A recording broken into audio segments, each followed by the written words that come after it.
Me gusta que me vayan saludando.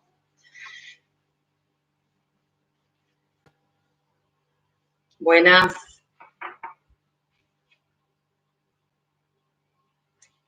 Les voy comentando. En el aula virtual colgué hoy dos links sobre es de la Bienal de Arte de San Pablo, que se hace cada 2 años. En el 2012, esa era la Bienal número 30 que se hacía, y se expusieron, hola, ¿qué tal? Rodrigo, Jessica, Agustina, Karen, Carolina, bueno, bienvenides. Julián, buenas tardes. Les estaba diciendo, colgué dos links sobre la,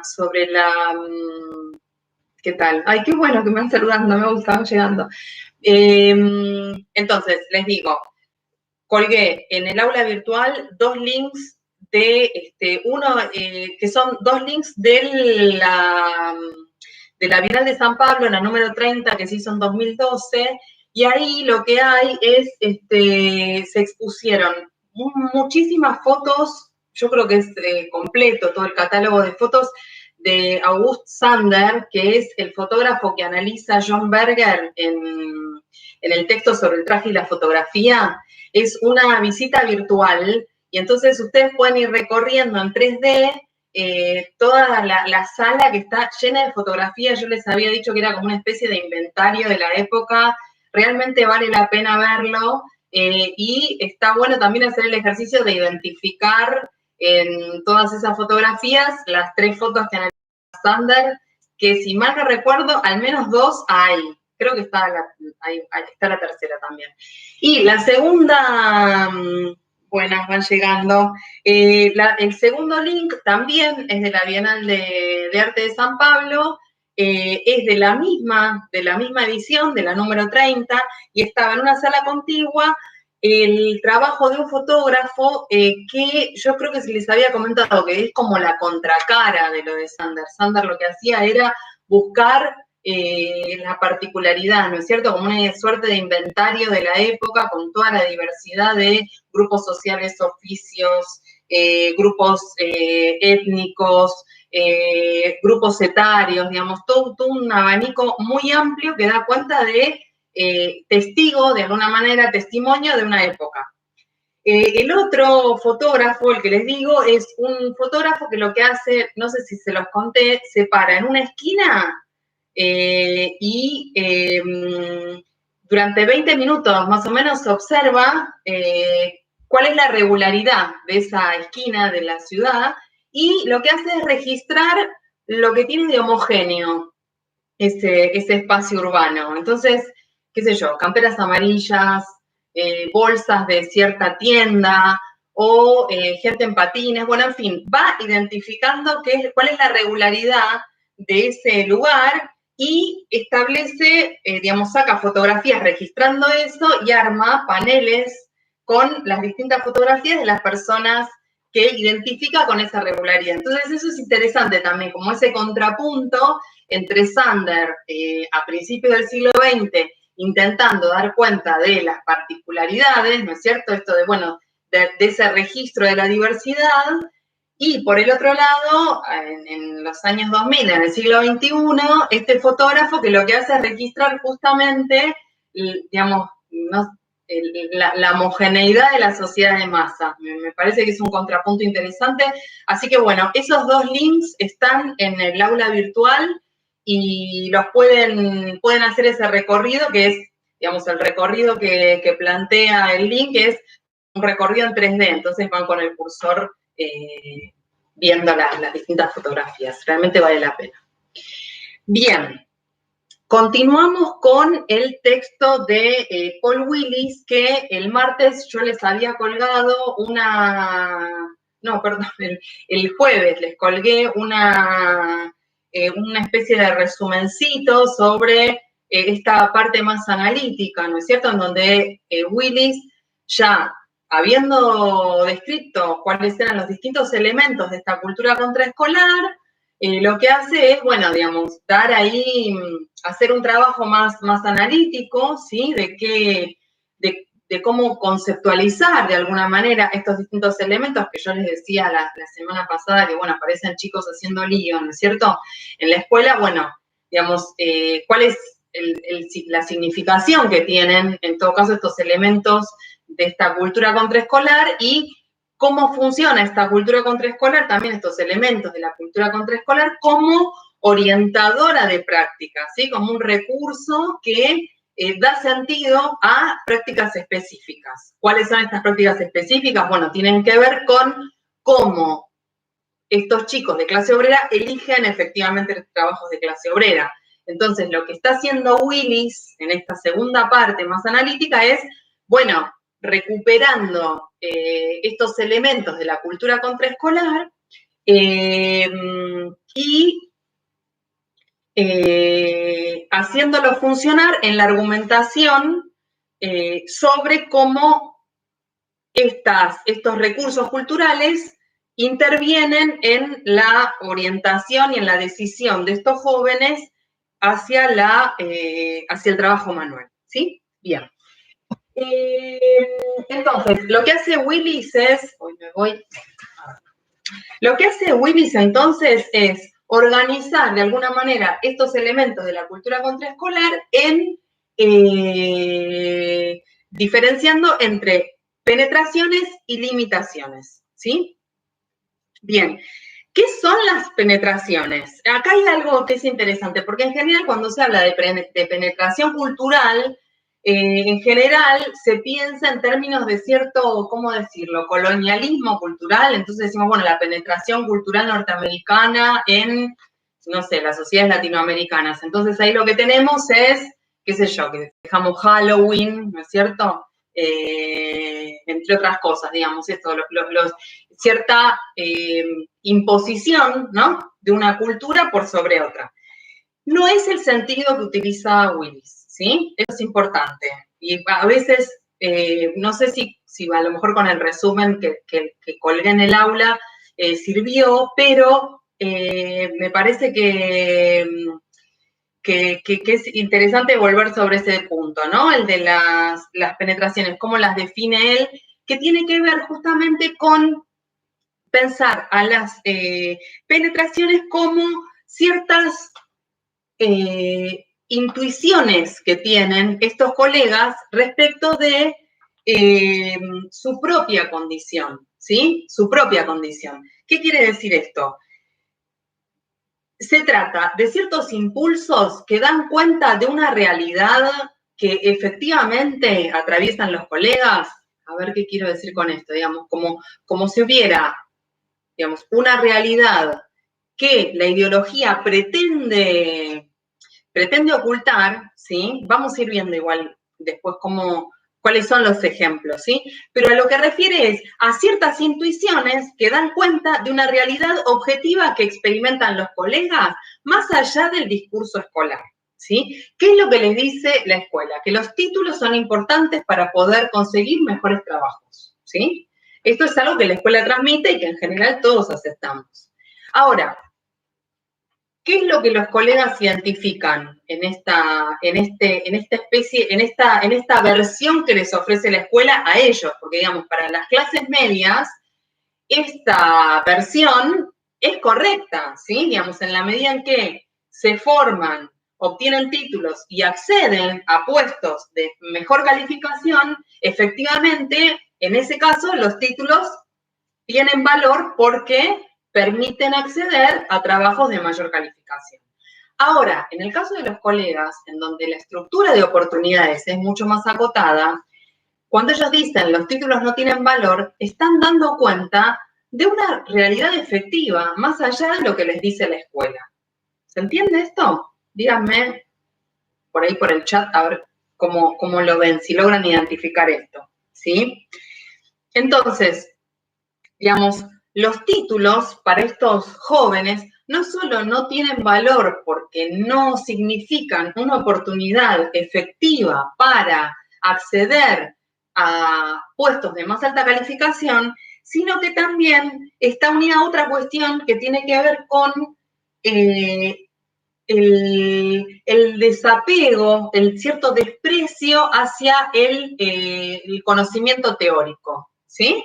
Entonces, ahí hay algo que es interesante, digamos, hay una doble, digamos, un doble rechazo a los títulos, ¿sí? Por un lado, porque los identifica, se identifica con este saber teórico que ellos desprecian por considerarlo intelectual, y en tanto todo trabajo intelectual está asociado con lo afeminado, es algo que no tiene valor, ¿sí? Pero además, porque a contrapelo, de alguna manera, de lo que les ofrece la escuela, de lo que les ofrece la escuela como oportunidad, para ellos no es efectivamente una oportunidad, ¿sí? A ver, Jimena, hasta ahora sí se podría ser que estos impulsos no son conscientes en los colegas. Se podría decir que estos, bueno, hay algo interesante que yo no marqué la vez pasada cuando hablé de las cuestiones más generales del libro,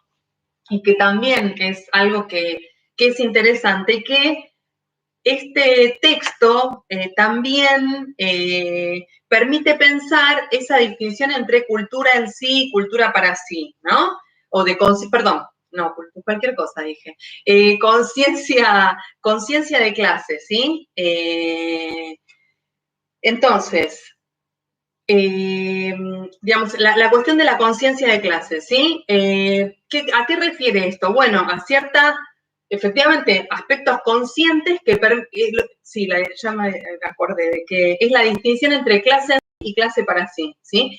Clase en sí refiere a condiciones objetivas de un conjunto, de un grupo, ¿sí?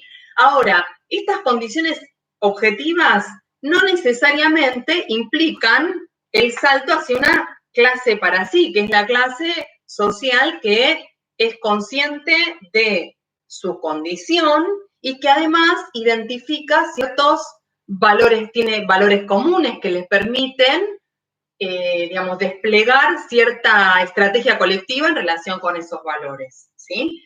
Entonces, en esa distinción de clase en sí y clase para sí, digamos que es un salto importante, yo creo que esta idea de penetraciones, esta noción de penetración, es una suerte de conciencia para sí, pero en un estado más larvado de alguna manera, ¿no?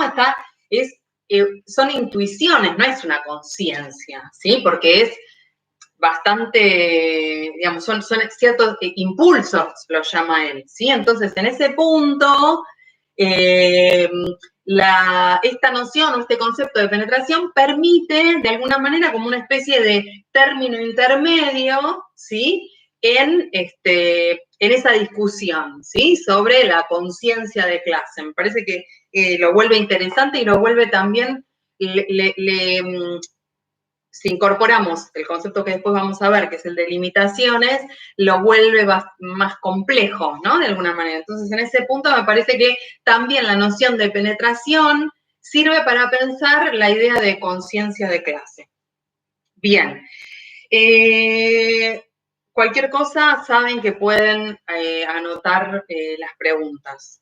Otra cuestión, digamos, como ejemplo, ¿sí? De penetración, una tiene que ver con esto, ¿no? Todos los títulos no tienen valor, ¿sí? Otra cuestión tiene que ver con concebir a la fuerza de trabajo como una mercancía diferente, ¿sí? Hay algo digamos, desde la concepción marxista, ¿no es cierto?, desde el paradigma marxista, en donde la fuerza de trabajo es el capital variable, que es el que efectivamente genera valor, ¿sí? De los factores del capital, es el capital variable el que efectivamente crea valor, ¿sí? El trabajo, ¿sí?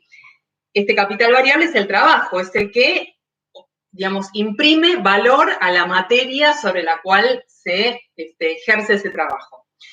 Se ejerce la fuerza de trabajo.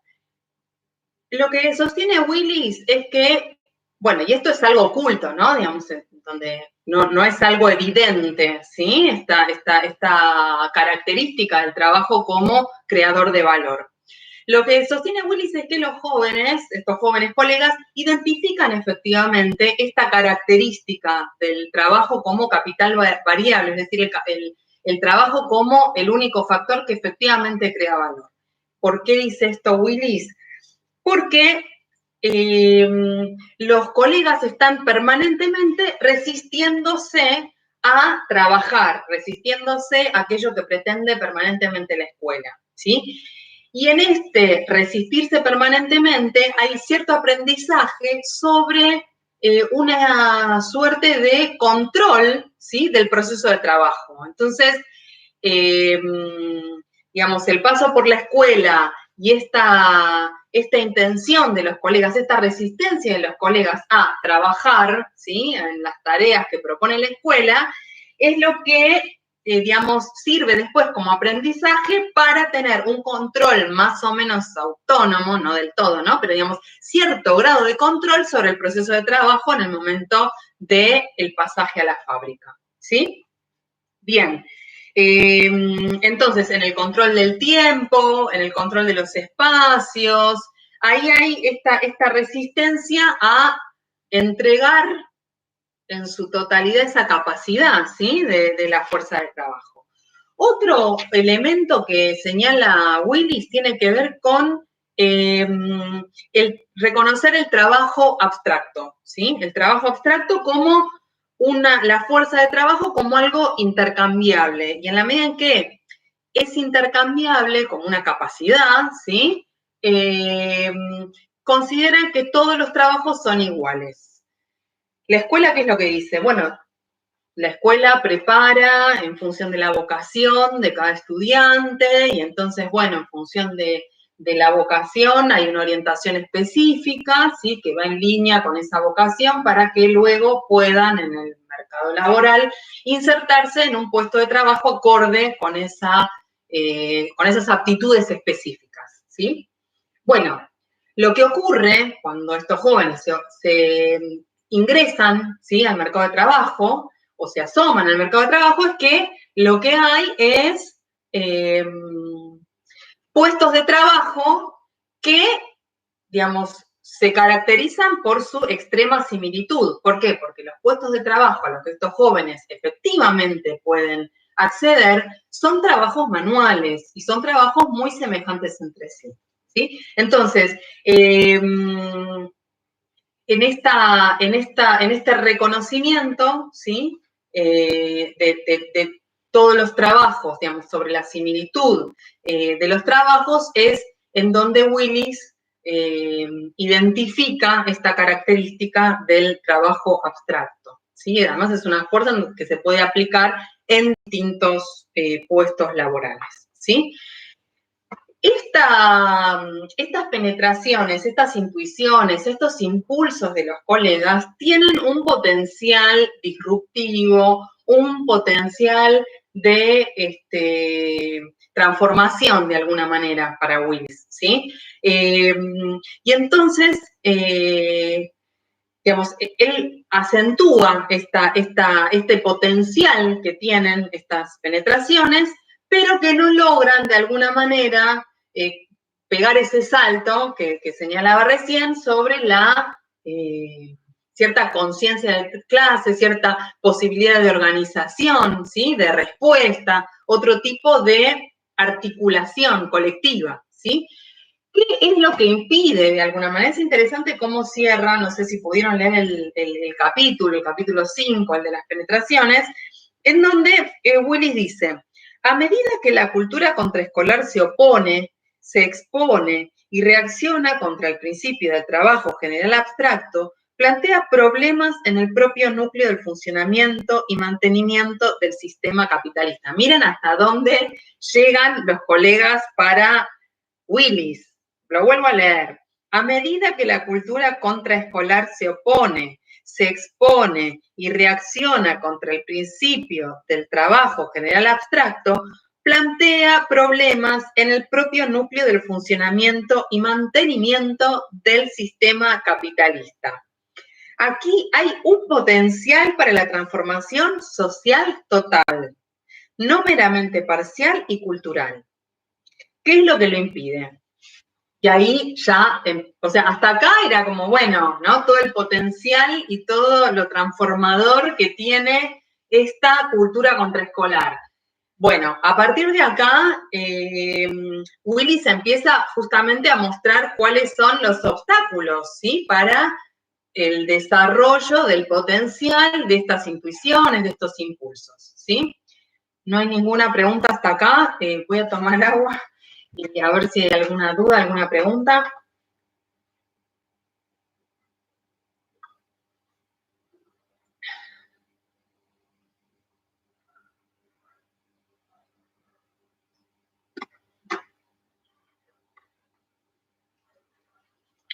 Bueno, lo que impide digamos, el desarrollo del potencial de estas intuiciones son justamente las limitaciones, ¿sí?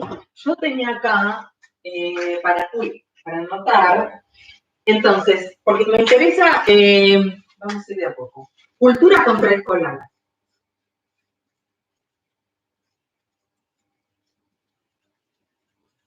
Ay, problema de equivocarse al escribir. Ahí, espero que se vea. Cultura contraescolar.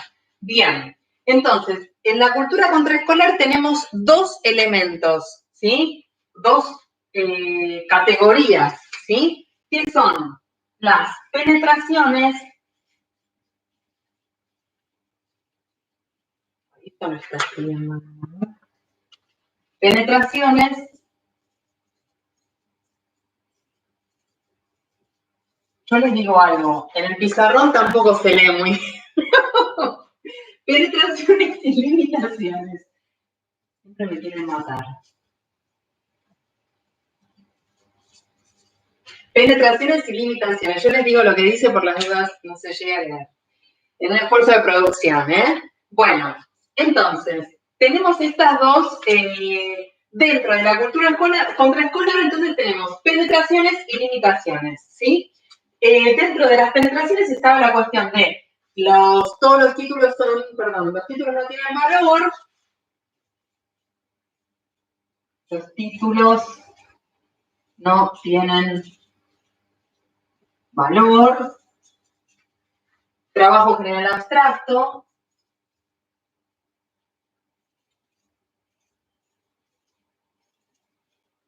y cuál era el otro, trabajo abstracto y fuerza de trabajo como mercancía diferente. Fuerza de trabajo como mercancía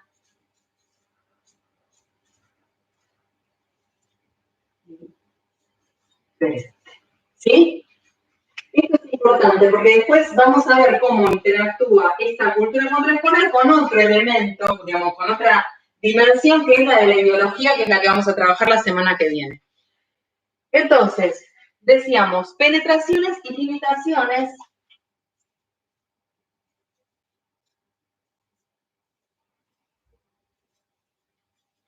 Limitaciones, ¿sí? ¿Qué son las limitaciones? Bueno, les decía, esto es importante, son elementos propios de la cultura contraescolar. Es decir, si decíamos las penetraciones son estas intuiciones, impulsos, ¿no? Que digamos, propios, producidos desde este grupo informal, ¿sí? Propios de este grupo de colegas, propios de la cultura contraescolar, ¿sí? Bien, las penetraciones.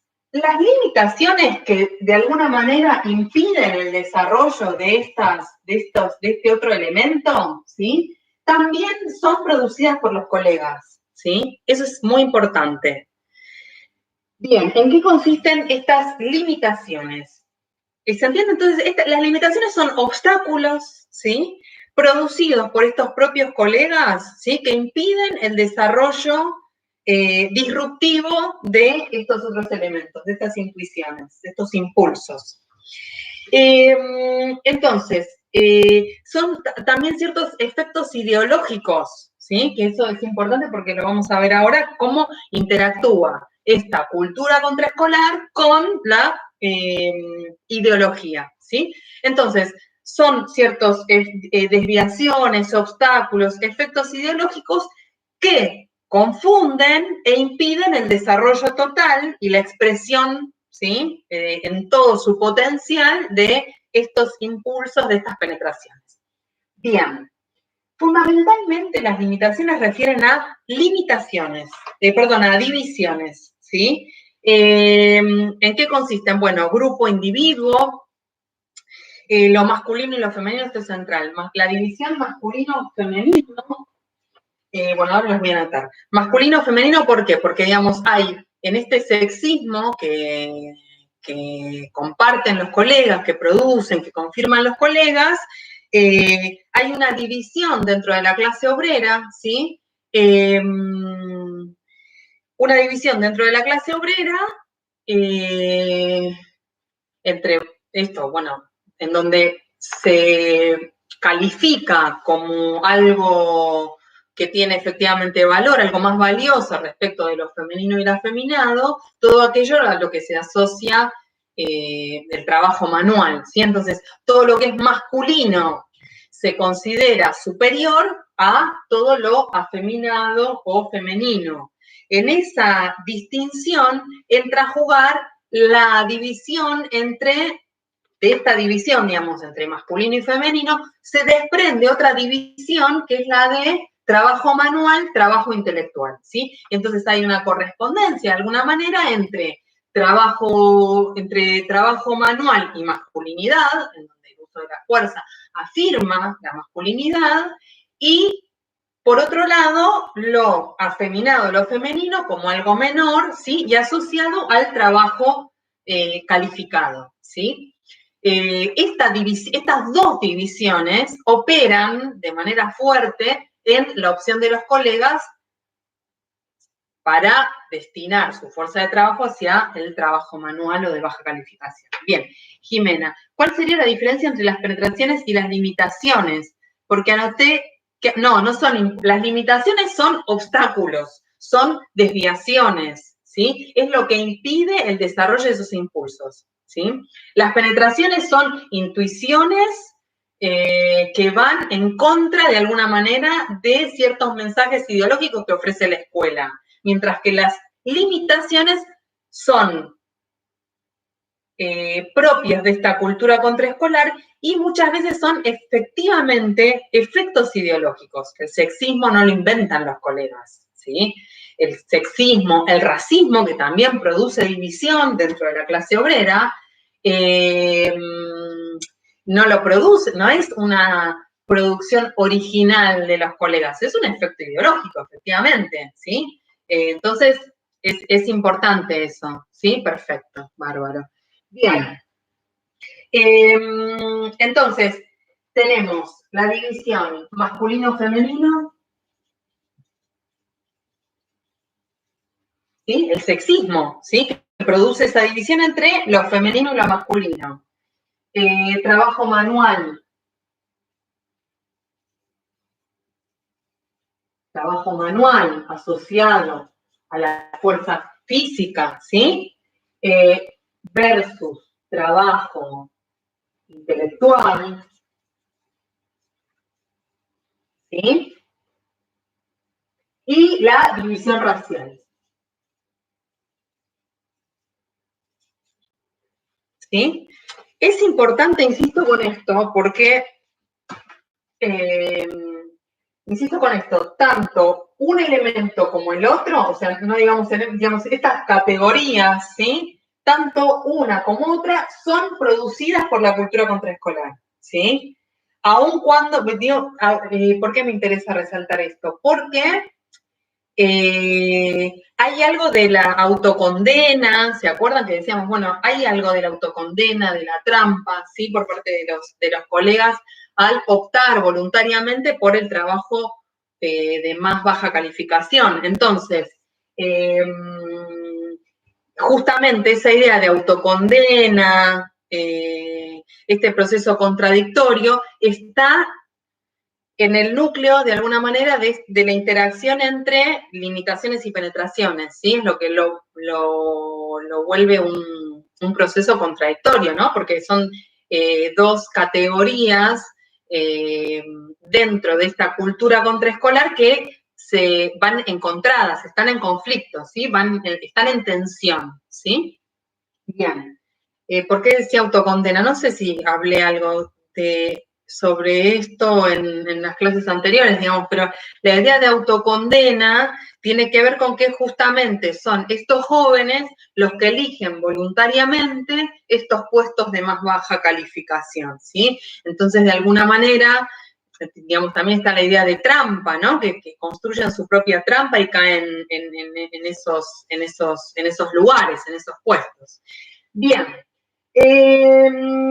Me interesa, a ver, si hay alguna pregunta, si no, avanzo.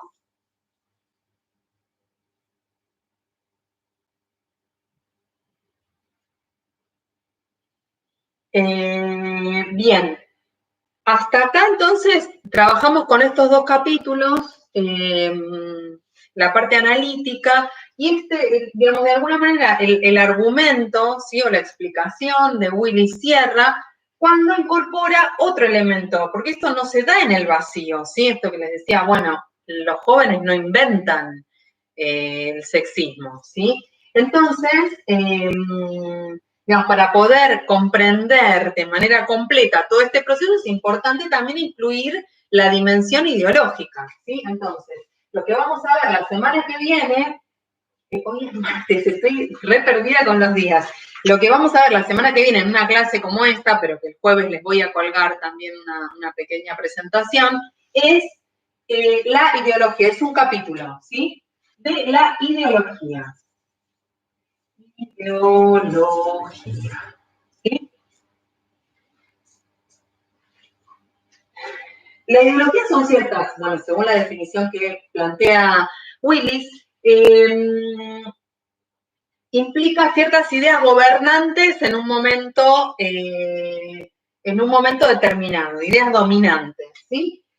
¿Cuáles son, digamos, en términos de categorías también, si se puede pensar en términos de categorías, como hace Willis para clasificar y ordenar los distintos elementos de la cultura contraescolar en dos conceptualizaciones, ¿sí? Bueno, en el caso de la ideología, que lo que hace es ordenar también algunos mensajes dentro de la escuela y los clasifica entre dislocación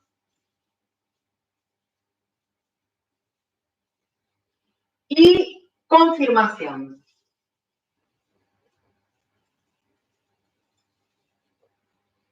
Y de esta manera queda completo el proceso, ¿sí? Eso es lo que vamos a ver. Bueno, voy a colgar, como les decía, voy a colgar una clase escrita en el aula virtual. Y el martes que viene vemos la presentación del capítulo el último capítulo que tenemos para leer, que es el capítulo 7, que es el de ideología, ¿sí? ¿Por qué me interesa ya ir adelantándoles? Porque de esta manera se puede ver, digamos, cómo es el proceso, ¿sí? Los jóvenes colegas producen una cultura específica, ¿sí? Pero no la producen en el vacío, lo producen en una escuela que también transmite, digamos, es como la escuela como aparato hegemónico del Estado, ¿no? Como un aparato ideológico del Estado, como un aparato hegemónico, también ofrece mensajes ideológicos, ¿sí? Entonces, mensajes ideológicos que aportan a ese proceso de reproducción social, ¿sí? Entonces, lo que hace es operar sobre las penetraciones, ¿sí? Tratando de neutralizar en general el tipo de operación que va a describir Willis de la ideología sobre la cultura contraescolar tiene que ver con operar confirmando estas limitaciones, ¿sí? Digamos, como tratando de operar, tratando de fortalecer en todo caso esas creencias, ¿sí? Y esa producción cultural que ya existen los colegas, y por otro lado, desarticular, ¿sí? Esas intuiciones, esos impulsos, ¿sí? Bien. Hasta acá Ya estamos. No sé si hay alguna pregunta.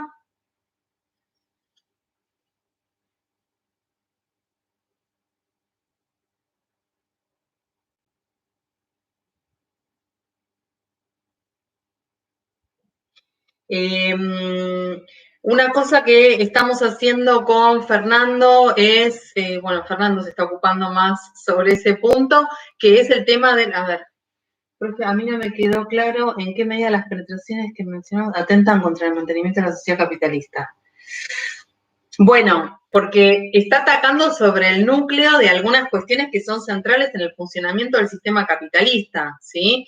Digamos, como de alguna manera da cuenta de cierta lógica que es propia del sistema capitalista. Entonces, lo que ellos en este resistirse a trabajar, en este identificar el trabajo como un factor que es el único que verdaderamente crea valor, la identificación del trabajo como trabajo abstracto,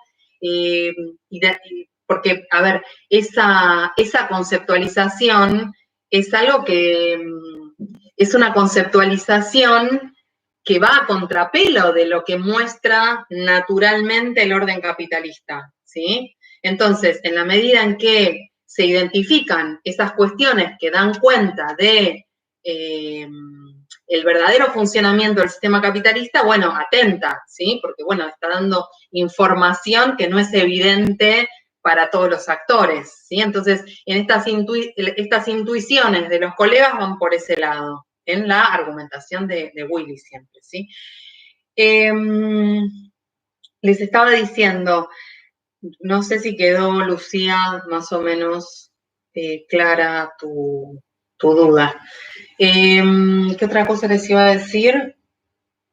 La idea entonces sería cerrar con este, a ver, bastante claro, yo tenía dudas sobre el concepto en sí, entonces, pero ya me quedó claro. Perfecto, buenísimo. Bien, ¿qué otra cosa les iba a decir? Sí, que voy a colgar esa clase, que estamos ya casi terminando de escanear todo el material, toda la bibliografía de la materia, así que bueno, probablemente ya la iremos teniendo, la iremos colgando en las unidades del aula virtual. Bueno, Bárbara, Lucía, me alegro. Del aula virtual, también voy a ver si puedo colgar, que ya estoy averiguando hoy, de colgar la película Riff Raff que les había dicho, para que la puedan ver, porque tiene muchas líneas de puntos de contacto con algunas de las cuestiones que plantea Willis. Y hay algo que salió ahora hace poquito en la universidad, nos avisaron, la verdad que es una gran noticia, y es que ustedes van a poder acceder a portales, a ver, sin consumir datos, cuando estén navegando en el aula virtual, no se les van a, no sé si lo dije claro, estoy mal, hoy estoy medio enredada.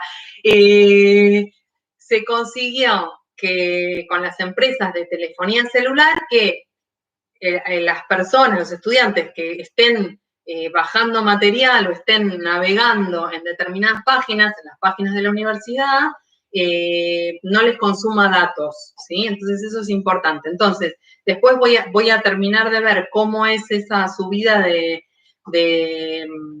las clases, incluso subir estas clases a esa plataforma, a ese repositorio, para que en el caso de necesitar volver a verlo o quienes no puedan verlo en vivo, lo puedan ver en el repositorio, que no les va a consumir datos. Bueno, cualquier cosa se los explico por escrito después por si no quedó muy claro. Bueno, seguimos en contacto. Saben que me pueden escribir a través del aula virtual por cualquier duda o consulta que tengan, ¿sí? Bien. Si es excelente eso, no es necesario tener red. Exacto, no es necesario tener red paga, que es lo que ahora está pasándoles. Esto es medio difícil también, voy a averiguar, pero bueno, voy a tratar de no ocuparles. Siempre trato de hacer la clase corta y me sale más extensa de lo que programé, pero bueno, gracias, Ariel.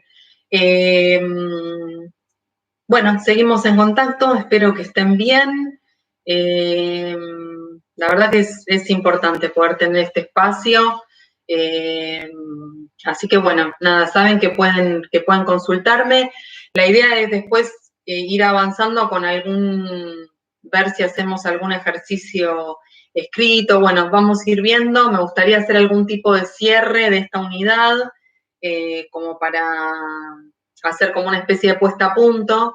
De todos modos, la idea también es, bueno, cuando volvamos a las clases presenciales, bueno, obviamente repasar y ver qué es lo que quedó como bache, qué se necesita reforzar, como para llegar lo mejor posible a que ustedes puedan aprobar la materia. Así que, bueno, seguimos en contacto. Lo que se me ocurre es por ahí si no, está bien, cerremos voy a colgar la clase el jueves y el martes hacemos el cierre de este texto y vemos después cómo seguimos. Bueno, nos vemos pronto.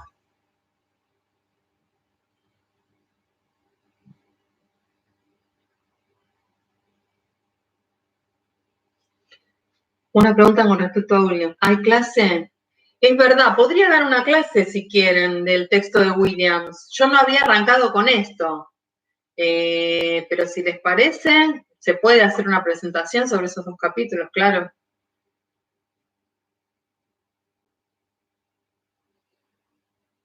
Ah, sí, hay una clase colgada, no hay una clase por... Lo que puedo hacer es hacer un video y colgarlo en el repositorio y que ya les quede. Eso sí se puede hacer, una clase cortita presentando la unidad de Williams. No una clase así expositiva.